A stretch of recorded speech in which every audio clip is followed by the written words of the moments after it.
तो अब आप समझ सकते हैं कि किसी को भी गोपनीय बातें बताना कितना महंगा पड़ सकता है। खाना पीना दो, आराम के लिए किसी को आपने सुविधा दी, लेकिन एक अनजाने व्यक्ति को अपनी सारी बातें आप बता रहे हैं, so that's not proper. And you know how rat trap seller took advantage of it, कैसे उसने उसका फायदा लिया। साथ ही समृद्ध के दिनों में, अच्छे दिनों में, ये जो आदमी था, होस्ट, ओनर, क्रॉफ्टर, अर्थात क्रॉफ्टर मतलब बाड़े वाला, आयरन वर्क्स में वो एक बाड़े वाला था, जमीन पे काम कर चुका था, तो इसलिए उसको कुछ आइडिया भी था गाय वगैरह बनाने रखने का, और साथ ही और बेचारा खुले दिल का था। सारी कहानी उसने बता दी, पैसा भी तक दिखा दिया, और ये अगले दिन सुबह निकल भी गया, लेकिन दिमाग में तो था कि वो पैसा वहाँ रखा हुआ है, क्या मैं उसे चुरा सकता हूँ, और वापस पहुँचा और निकाल लिया। As he walked along with the money in his pocket, as he walked along, जैसे जैसे वो चलता गया, with the money in his pocket, अपनी जेब में पैसा रख के जैसे जैसे वो आगे बढ़ता गया, he felt quite pleased with his smartness, अपने स्मार्टनेस से बड़ा खुश था वो। अब स्मार्ट होना मतलब अपनी चालाकी से, और क्या चालाकी थी कि उसकी नज़र थी कि वहाँ पर थैली वापस रख दिया है, और उसने सोच भी लिया होगा रात भर में कि उसको कैसे तोड़ूंगा, और इसीलिए शायद उसने फुर्ती में, ताकि ओनर को शक ना हो, उसी के साथ बाहर भी चला गया, बोले नहीं बस चलता हूँ, निकलता हूँ, और निकल भी गया। So he felt quite pleased with his smartness, और अब अपने स्मार्टनेस पे खुश भी था कि देखो मैंने कैसे उसको बेवकूफ़ बनाया। किसको? ओनर को। ओनर आएगा, बैग देखेगा, पैसा गायब, समझ में नहीं आएगा। He realized of course that at first he dare not continue on the public highway. He realized, उसने महसूस किया कि पहली बात तो ये, he dare not continue on the public highway. To dare करना मतलब साहस दिखाना, कि वो जो सड़क है जिस पे वो चल रहा है उस पर लगातार चलना का साहस न दिखाए। क्यों? इसका मतलब क्या? दिशा बदल लो, कहीं और कट लो, जैसे हम बोलते हैं सामान्य भाषा में, क्योंकि उस रोड पे चल रहे हो, कहीं ओनर वापस आएगा, पैसा नहीं मिलेगा, तो खोजते खोजते इसी रोड पे तो आएगा वो। तो I dare not walk on this road, I dare not continue on this road, you dare not talk to me, तुम मुझसे बात करने की हिम्मत मत करो, you dare not go against my order, मेरे आदेश के खिलाफ जाने की हिम्मत मत करो।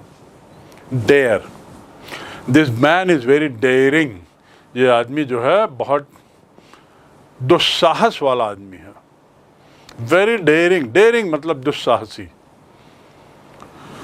सो ही रियलाइज, ऑफ कोर्स मतलब बिल्कुल सही, that at first he dare not continue on the public highway, but must turn off the road into the woods, और इस सड़क से उतर जाए। ऑफ द रोड, ऑफ माने मतलब कहा जहाँ अलग होते हैं, इस सड़क से अलग हो जाए।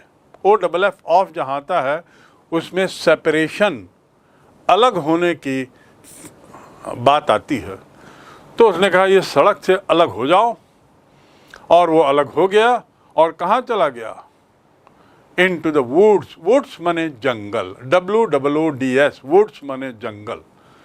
याद रखें, केवल वुड माने लकड़ी, और वुड्स माने जंगल। तो बस बट मस्ट टर्न ऑफ, और मुड़ जाना चाहिए। कहाँ? जंगल में मुड़ जाना चाहिए। वो मुड़ गया। ड्यूरिंग द फर्स्ट आवर ही this called him no difficulty, पहले 1 घंटे जब वो जंगल में चला उसे कोई तकलीफ नहीं हुई। अभी देखिए बात सुबह की हो रही है, दिन की, क्योंकि सुबह सुबह दोनों अपने अपने रास्ते निकल जाते हैं, ओनर भी और रैट ट्रैप सेलर भी, और आधे घंटे बाद ये वापस आता है, पैसा चुराता है। सो सुबह का ही समय है, दिन का है, उजाला है। उस समय वो जंगल में घुस गया और 1-1.5 घंटा जंगल में चला तो कोई दिक्कत नहीं। It caused him no difficulty, कोई कठिनाई नहीं हुई during the first 1 hour. Later in the day it became worse. Later माने बाद में, जब दिन ढलने लगा तो स्थिति खराब हुई। वर्ष माने खराब, किससे बना है? वर्स्ट नहीं है, सेकंड फॉर्म है, bad, verse, worst.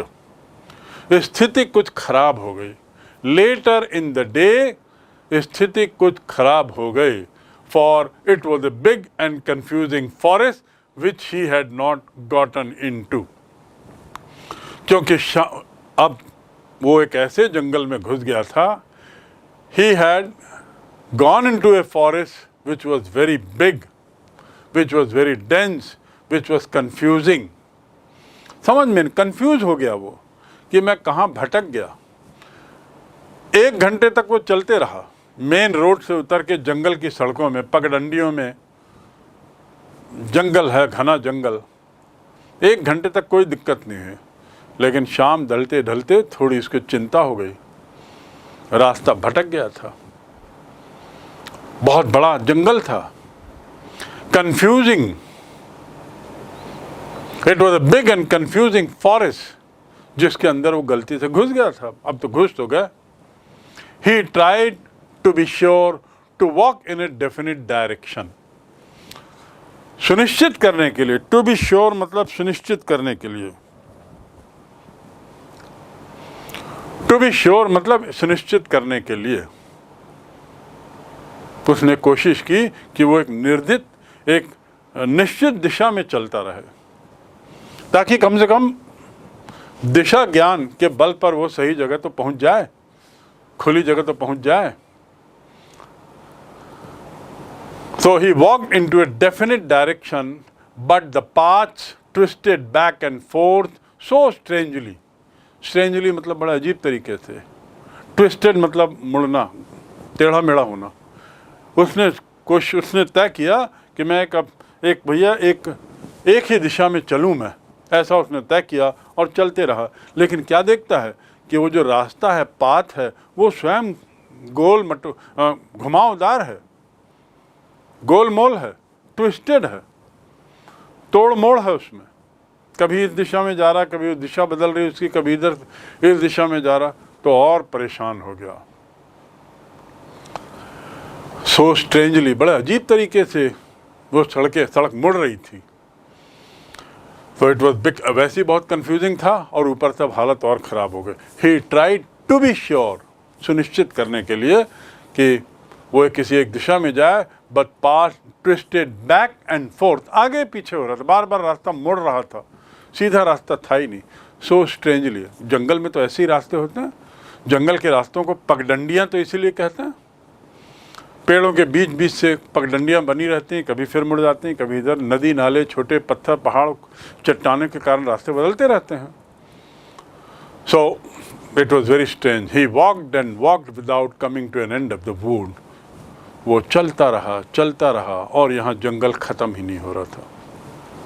Walked and walked without coming to an end of the woods, and finally he realised that he had only been walking around in the same part of the forest. और अंत में उसने महसूस किया कि भैया मैं तो घूमते घूमते लगातार इतनी देर से उसी जगह पे घूम रहा हूँ। उसने कुछ देखा होगा, लैंडमार्क, कुछ किसी चीज़ पर उसकी नज़र पड़ी होगी। कई घंटे तक घूमने के बाद, भटकने के बाद घूम के वहीं वापस आ गया। So finally he realized that he had only been walking around in the same part of the forest. जंगल के उसी हिस्से में वो घूम रहा था, उस घुमावदार चक्कर में, सड़क में, भूल भुलैया में भटक गया था, परेशान हो गया। All at once he recalled his thoughts all at once. फिर कुल मिलाकर उसने पुरानी बात कुछ याद करने की कोशिश की. He recalled his thoughts, अपनी विचार को याद किया. About the world and the rat trap.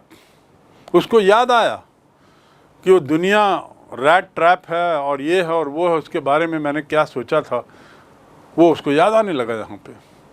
He recalled his thoughts about world and the rat trap. उसने क्या सोचा था दुनिया के बारे में कि ये दुनिया भी एक रैट ट्रैप है. लालच में लोग यहाँ हैं और भटक रहे हैं अपने लक्ष्य से. अब उसको लगा भैया मैं भी ऐसे ही फंस गया, इसी लालच में मैं भी जंगल में आ गया और जंगल में अब फंस गया हूँ, अब भटक गया हूँ. Now his own turn had come. अब मेरा भी टर्न आ गया. अभी तक तो मैं सोच रहा था कि मैं दुनिया के इस ट्रैप में नहीं हूँ, दुनिया के माया जाल में नहीं हूँ.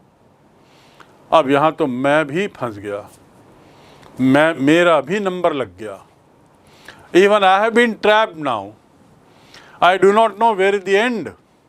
I do not know how to go out of this jungle. क्या मैं जंगल में मर जाऊंगा? बहुत दुनिया भर की बातें उसके मन में आने लगी. He had let himself to be fooled by a bait. He had let himself to be fooled by a bait. एक बेट ने उसे बेवकूफ बना दिया. एक बेट के झांसे में वो आ गया. झांसे में आ जाना, to let oneself be fooled मतलब झांसे में आ जाना. किसके झांसे में? एक बेट के झांसे में. और बेट क्या था? वही 30 क्रोनर का लालच. वो 30 क्रोनर के चक्कर में ही तो मैं जंगल की ओर भागा और भटक गया. यही लालच अब मुझे यहाँ डुबा देगा. So now his own turn had come. अब उसका भी समय आ गया. अब मैं भी इसमें फंस गया. He had let himself be fooled by bait. वो स्वयं अब झांसे में अपने को डाल दिया. And had been caught. और पकड़ा गया. किसमें? किसी के द्वारा नहीं, झांसे में पकड़ा गया. जाल में फंस गया. कौन से जाल में? जंगल के. और जंगल के अलावा पैसे का जाल. 30 क्रोनर का लालच. उसने जो लोभ था उसको संवरण नहीं कर सका, पैसा चुरा लिया और कहीं पकड़ा ना जाए इसलिए मेन रोड से हट के जंगल की ओर चला गया. शुरू में कोई दिक्कत नहीं हुई उसे, लेकिन बाद में भटक गया. और ऐसा भटका कि after few hours of walking and walking he found himself at the same place where he was there a few hours ago. The whole forest with its trunks and branches, its thickets and fallen logs, closed in upon him. ये पूरा जो जंगल था, जिसके इतने मोटे मोटे तने थे, जिसकी इतनी सारी शाखाएं थी, इतना घना था और लकड़ी के जो बड़े बड़े तने टूटे हुए पड़े थे, वो मानो उसके ऊपर अब गिर रहे थे. उसको लग रहा था ये सब मेरे ऊपर आ रहा है. ऊंचे ऊंचे पेड़.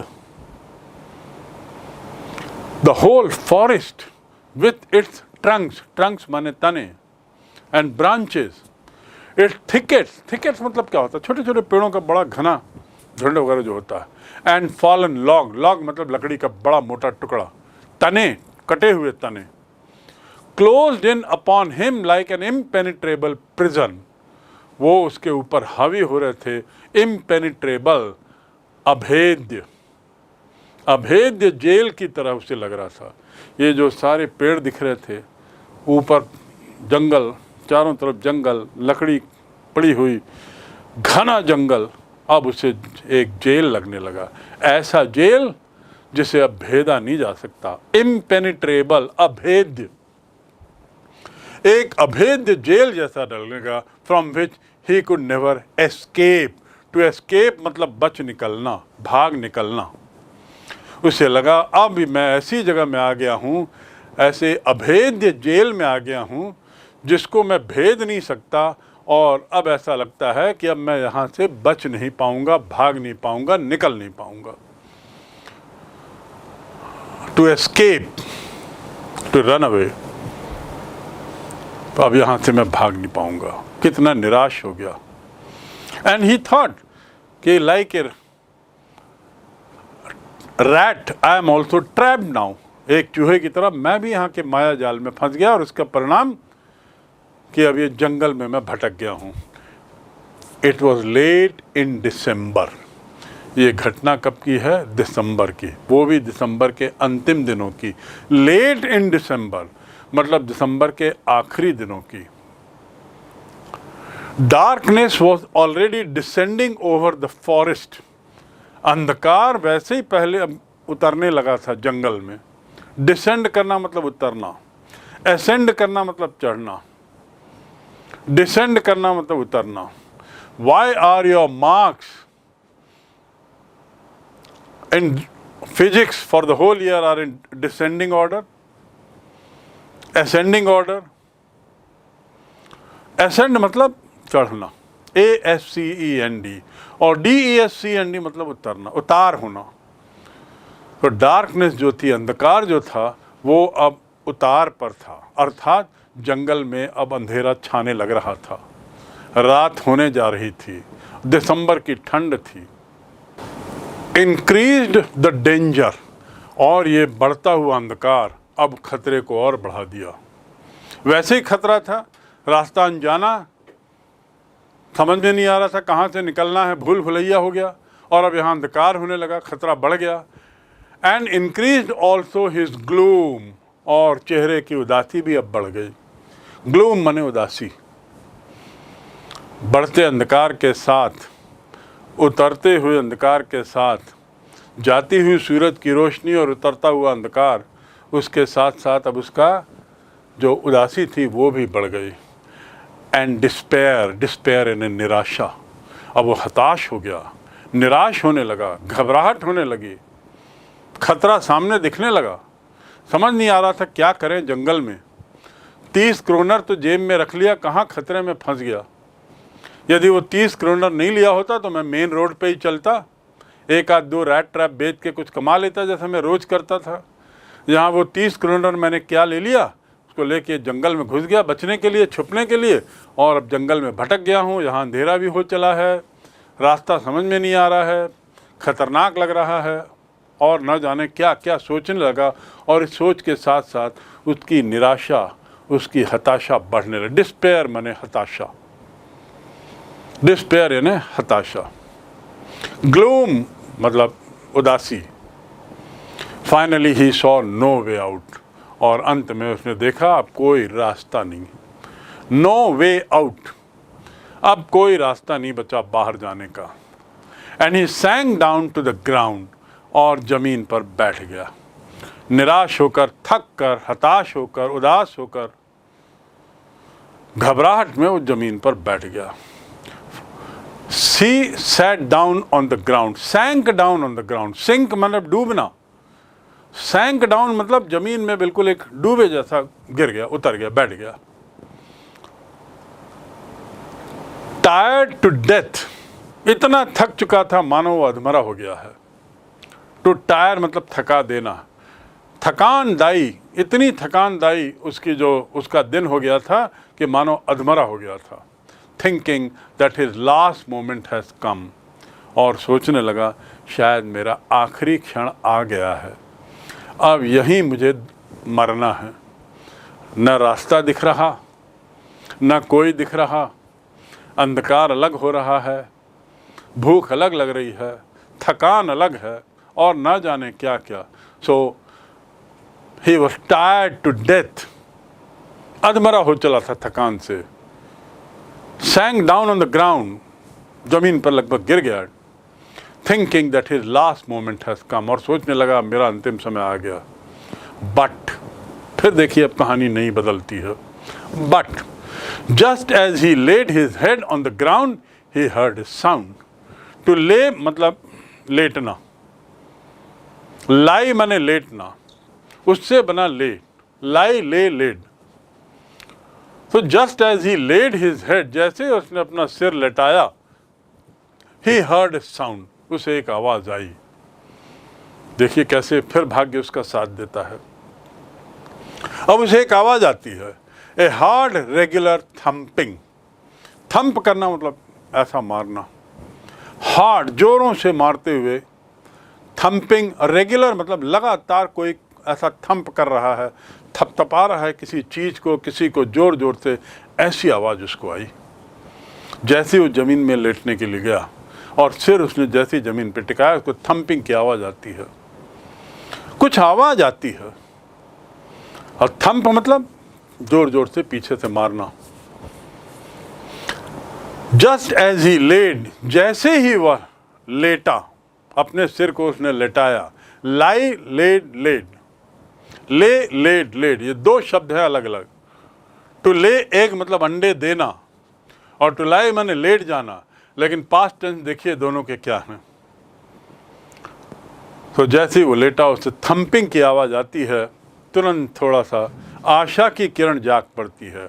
There was no doubt as to what that was, उसको कोई शंका नहीं थी कि किस चीज़ की आवाज़ है, समझ गया किसकी आवाज़ है। There was no doubt as to what that was,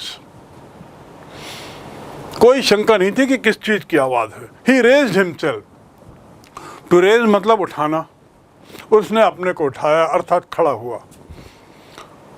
Those are the hammer strokes from an iron mill, ये तो आयरन मिल का हैमर, हथौड़ा पीट रहा है कोई, ऐसा लग रहा है, अर्थात आसपास कहीं पर आयरन मिल है, अर्थात आसपास कहीं पर आयरन मिल है, मतलब वहाँ लोग रह रहे हैं, कोई आदमी है जो थंप कर रहा है।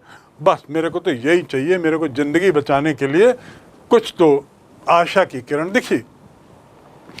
अपने को उसने खड़ा किया, ही रेज्ड हिमसेल्फ, और महसूस किया कि ये तो आयरन की आवाज़ है, हैमर हथौड़े की आवाज़ है। He thought there must be people nearby, और जब वहाँ हथौड़े की आवाज़ आ रही तो आसपास लोग रह रहे होंगे निश्चित रूप से।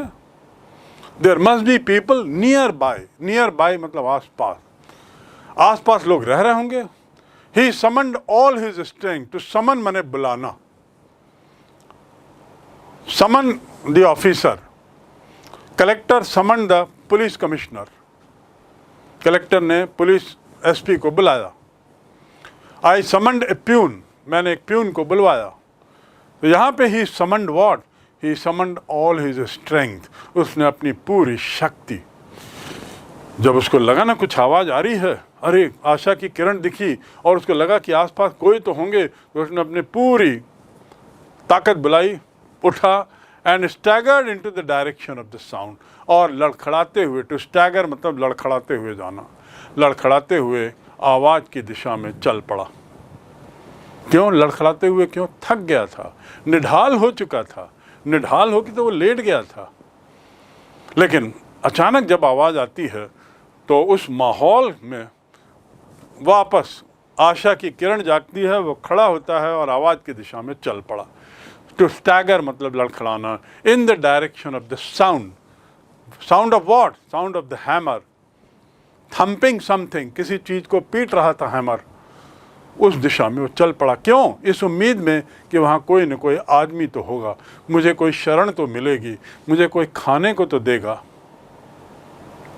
और सबसे बड़ी बात, मैं यहाँ सुरक्षित तो रहूँगा, इस जंगल से निकल के किसी के पास तो पहुँचूँ। द रैम्सजो आयरन वर्क्स, ये नाम आपने सुना? रैम्सजो आयरन वर्क वही जगह थी जहाँ पर owner, house owner, cottage owner काम करता था, और अब चूंकि वो बूढ़ा हो चला था, उसने काम छोड़ दिया था, गाय पाल ली थी। वही रैम्सजो iron work which are now closed down were not so long ago a large plant. ये रैम्सजो आयरन वर्क जो अभी बंद हैं, बहुत पहले एक बहुत बड़ा प्लांट था, बहुत पुरानी बात नहीं है। Not so long ago, not so long ago, बहुत पुरानी बात नहीं है जब ये रैम्सजो आयरन वर्क था, बहुत बड़ा था, जो अब बंद पड़ा है। और उसमें क्या क्या था? स्मेल्टर था, रोलिंग मिल थी, फोर्ज था, स्मेल्टर का काम क्या होता है? लोहे को पिघलाना। जहाँ लोहा पिघलता है उसे स्मेल्टर बोलते हैं। रोलिंग मिल, वहाँ पर उसकी चादर बनाई जाती है, लोहे की शीट्स बनती हैं। Forge is another kind of place where iron is given a shape.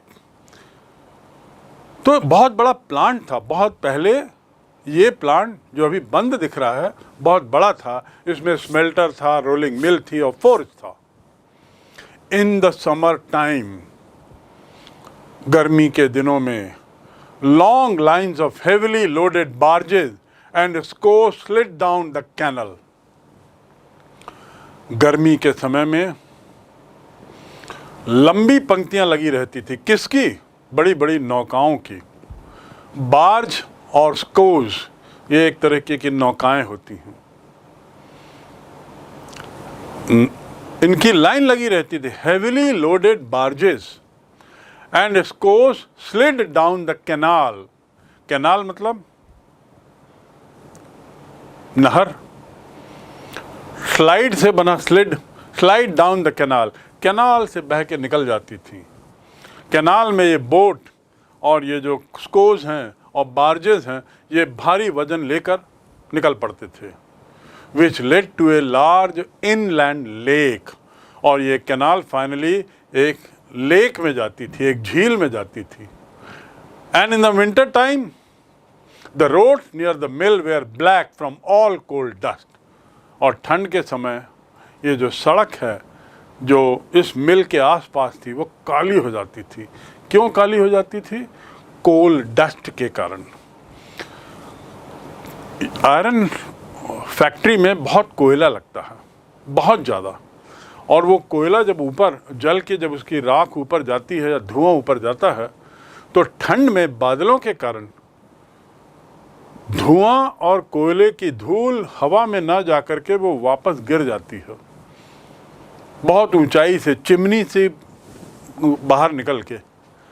तो जब गिरती है तो सड़क काली हो जाती है। आप देखे होंगे रायपुर के आसपास भी ऐसे बहुत से स्टील प्लांट हैं, उसके आसपास की सड़कों की स्थिति देखिए वो काली हो गई।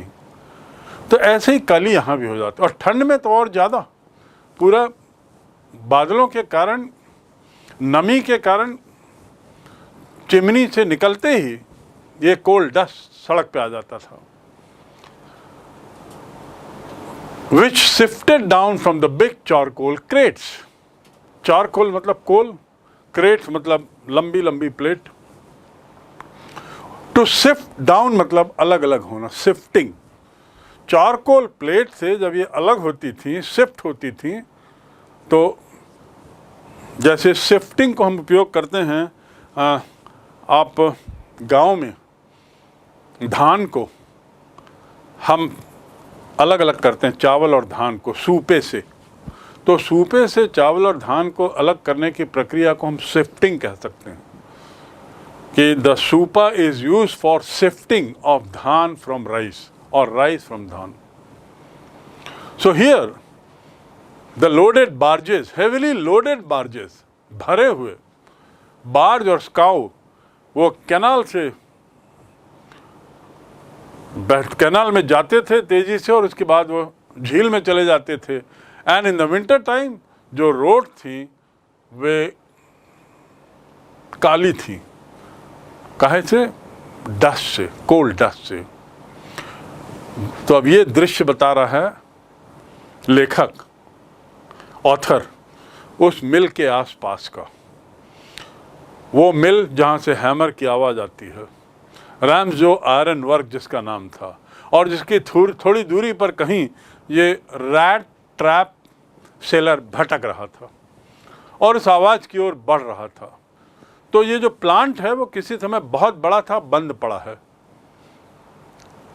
During one of the long dark evenings just before Christmas, during one of the long dark evenings just before Christmas, Christmas के पहले कुछ दिन पूर्व ही किसी एक संध्या में, अंधेरी संध्या में, लॉन्ग संध्या का अंधकार जो होता है वह बड़ा लंबा लगता है, the master Smith and it's helper sat in the dark forge. जो मास्टर स्मिथ था और उसका जो मददगार था। स्मिथ, आयरन स्मिथ मतलब क्या होता है? लोहार। आयरन स्मिथ मतलब लोहार। तो मास्टर स्मिथ मतलब लोहारों का जो मुखिया था और उसको मदद करने वाला एक कोई व्यक्ति था। ये लोग एक शाम जो बड़ी लंबी थी, अंधकार में थी, क्रिसमस के कुछ दिन पहले की बात है, वहाँ पे बैठे थे near the furnace waiting for the pig iron. कहाँ बैठे थे? Near the furnace. फर्नेस मतलब भट्ठी।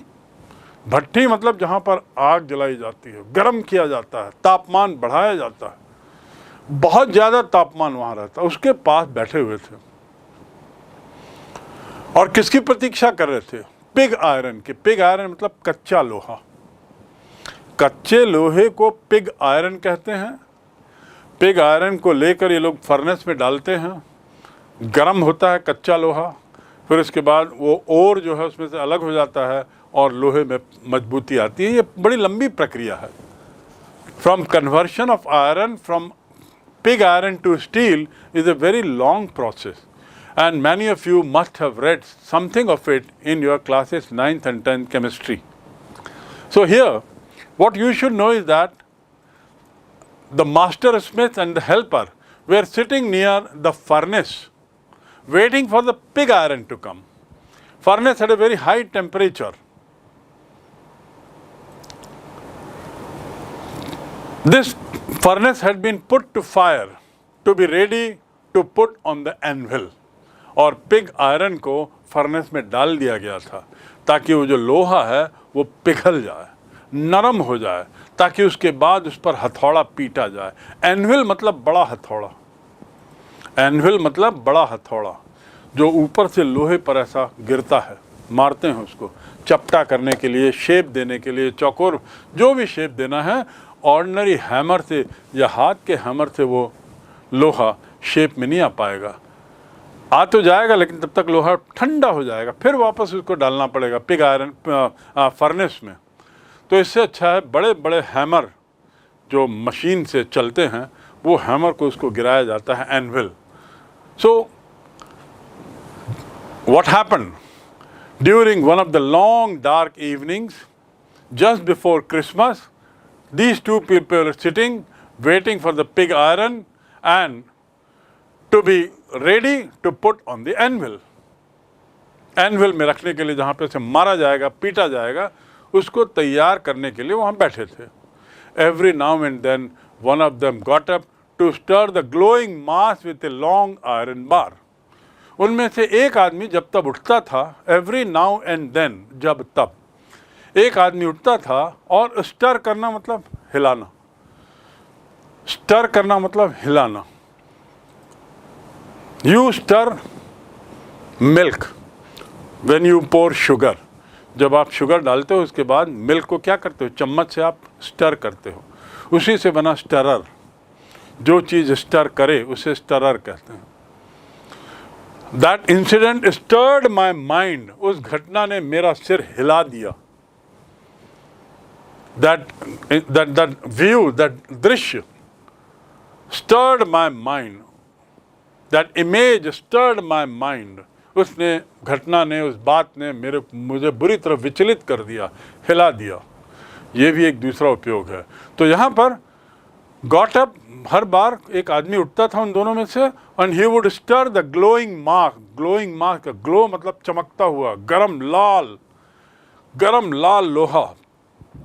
मास मतलब फिजिक्स में आप जानते हैं, उस गरम लाल लोहे को एक लंबे आयरन बार से उसको थोड़ा हिलाता था। Returning in a few moment, और कुछ देर में वापस आ जाता था। ड्रिपिंग विथ परस्पिरेशन, बहुत तेज पसीना आता था। ड्रिपिंग, पसीना ड्रिप करता हुआ, पसीना बहता हुआ। तो ड्रिप माने बहना। इसी तो बना डॉक्टर लोग क्या करते हैं? ड्रिप लगाते हैं, किसी चीज़ का, सलाइन का ड्रिप, ब्लड का ड्रिप, तो वो ड्रिप कहलाता है। ड्रिप करना मतलब ऐसा बहना। Why so much of sweat is dripping? Sweat माने पसीना, परस्पिरेशन माने पसीना, SWEAT, स्वेट यानी पसीना, परस्पिरेशन यानी पसीना। वाई कोई जाता था उनमें से थोड़ी देर में, एवरी नाउ एंड देन, लंबे एक आयरन बार थे, जो अंदर लोहा जो पिघल रहा है उसको थोड़ा लंबे बार से हिलाता था, और इतनी गर्मी लगती थी कि कुछ देर में वो वापस आता था पसीने से बहता हुआ, पसीने से सराबोर। Though as was the custom, he wore nothing but a long shirt and a pair of wooden shoes. मानो वहाँ पे एक कस्टम था, एक प्रथा थी, कस्टम यानी प्रथा, वहाँ एक प्रथा थी कि कुछ नहीं पहनना है, एक लंबी शर्ट और जूता, बस। वुडन शू, लकड़ी का जूता पहनना है, लंबी शर्ट पहनना है, और उसके साथ ही, और ऐसा पहनने के बाद ही वो आयरन को वो करने के लिए जाना है। एक मानो वहाँ प्रथा थी। पूरे समय बहुत तरह की आवाज़ें आ रही थी। All the time there were many sounds to be heard in the forge. उस फोर्ज में बहुत तरीके की आवाज़ें आ रही थी लगातार। This is what writer is saying. The big bellows groaned and the burning coal cracked. जो बड़े बड़े जो बेलो थे उससे आवाज़ आ रही थी, ग्रोनिंग की आवाज़, और जो कोल था उसके टूटने की आवाज़, बर्निंग कोल, जब कोल गर्म था, तड़ तड़ तड़क तड़क तड़क ऐसी आवाज़ जो आती है, वो आवाज़ लगातार आ रही थी, क्रैकिंग की आवाज़, उनके टूटने की आवाज़। क्योंकि कोयले के छोटे छोटे टुकड़े नहीं काम आते, बड़े बड़े ढेले कोयले के वहाँ गिराए जाते हैं, तो जब वो गर्म होते हैं, जलते हैं तो टूटते हैं। So big bellows groaned and the burning coal cracked, ये आवाज़ भी आ रही थी। मैनी साउंड्स कमिंग, उसमें ग्रोनिंग की आवाज़ थी, क्रैकिंग की आवाज़ थी। The fire boy shovelled charcoal into the maw of the furnace, जो फायर बॉय था वो क्या कर रहा था? शॉवेल्ड चारकोल, चावल को हिला रहा था। शॉवेल करना मतलब हिलाना। वो चारकोल को लगातार हिला रहा था। Into the maw of the furnace, मॉ मतलब उसका मुंह, फर्नेस का जो मुंह होता है, चाहे वो ऊपर हो या साइड में हो। साइड में होता है तो दिखाई देता है फर्नेस में के अंदर, कई जगह फर्नेस में ऊपर रहता है मॉ, खुला, गर्दन खुला। The fire boy shovelled charcoal into the maw, वो चारकोल को उसमें डालता था। किसमें? फर्नेस में। With a great deal of clatter, और जब वो डालता था तो अलग आवाज़ आती, तड़ तड़ तड़। आप सोच सकते हैं कि वो जो फावड़े जैसा बड़ा औजार, उससे बड़े बड़े कोल के टुकड़े को उठाया और उसने धक्का दिया और फर्नेस के अंदर डाला। गर्मी में एकदम वो कोयला जाता है तो तड़कने लगता है, उसकी आवाज़ अलग आ रही थी। तो कई तरह की आवाज़ें आ रही थी। There were many sounds coming. All the time there were many sounds to be heard in the forge. The big bellows groaned, the burning coal cracked, the fire boy shoveled the charcoal into the furnace through the maw. Outside roared the waterfall. और बाहर आवाज़ आ रही थी। Roar करना मतलब जोर जोर की आवाज़ आना। रोरिंग साउंड, किसकी आवाज़ आ रही थी? वाटरफॉल की, पानी के झरने की आवाज़ आ रही थी।